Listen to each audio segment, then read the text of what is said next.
mga kalaban namin, binigay po namin lahat-lahat dito. Blood, sweat, and Cheers, tears, guys! So, Binomba na namin to lahat. cheat man kami sa performance namin, pero sobrang kakaiba, sobrang powerful Yes. namin dito. Kaya, Kung makita nyo man ang aming mga karakter ay cute, pero ang sayo namin ay hindi cute. ay, hindi cute. Hello, Dance Universe! This is Denise from Calista. Yes, and this is Shanti in the house. And we are the black and white. Yeah. Black and white kami na yun. Yeah. Okay, so ang napuntang genre sa amin ay Dance. yes, dance hall. Female. And we're the female and the dance hall. Yes, so it's a female dance hall. Yes. And for this episode, ang napunta sa aking pair ay si Shanti and si Denise. So, kamusta ang ating rehearsal? Ano? Yun yung sagot ni Ito Shanti. yung sagot ko. Yun, guys. Ito yun. Hindi, ano kasi, para sa akin, sa lahat ng nagawa natin so far dito sa Stars na to, ito yung pinaka-nahirapan ako talaga. Ito talaga yung pinaka-maganda for me. Ito talaga yung na-challenge ako. Kasi it requires a lot of power.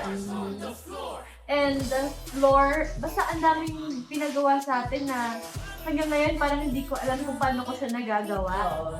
And paano ko siya nasusurvive. Pero, kinakaya naman. And parang dito kasi sa dancehall talaga, parang kailangan tayo ng power, bomba kasi siya eh. So, kailangan yung energy mo mataas talaga and yung lines mo, kada hit mo, matatamaan mo. So, parang wala talaga siyang pahinga. As in, kailangan mo lang siyang gawin. Our rehearsal, I think, okay naman. The main problem would be, I guess, the power output since ang napuntang style sa kanila is dancehall.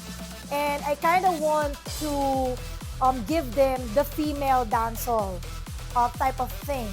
And it requires really power and strength as a woman to really do the steps. So, yun yung pinaka-challenge sa amin. Kasi sa pick-up, wala akong problema dun sa dalawang girlies. Kasi mabilis silang mag-pick up ng dance steps. Yun lang. Like, on how they will like really use their extremities para ma-execute nila ng maayos yung mga steps.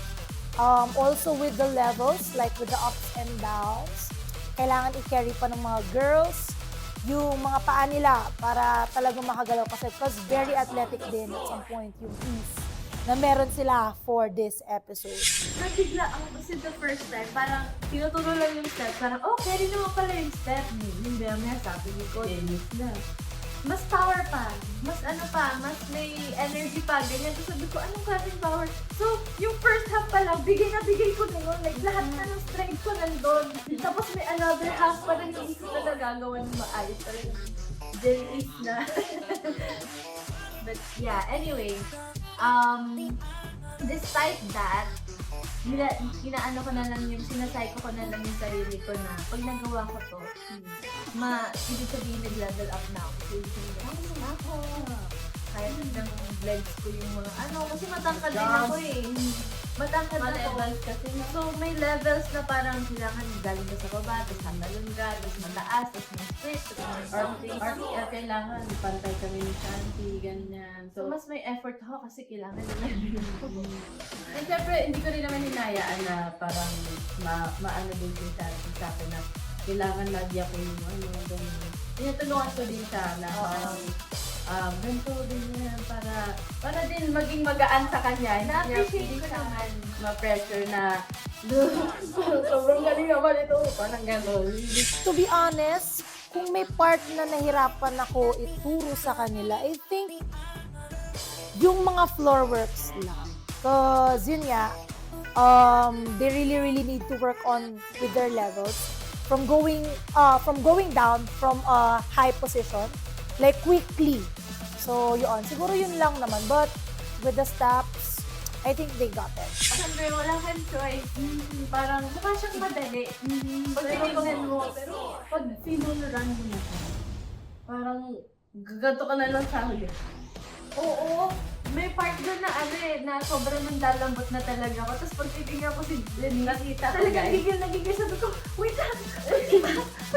Kaya lagi ko siya, let's go, Shanti! Ginagawa niya ako, let's go! Let's go! Stars on the floor.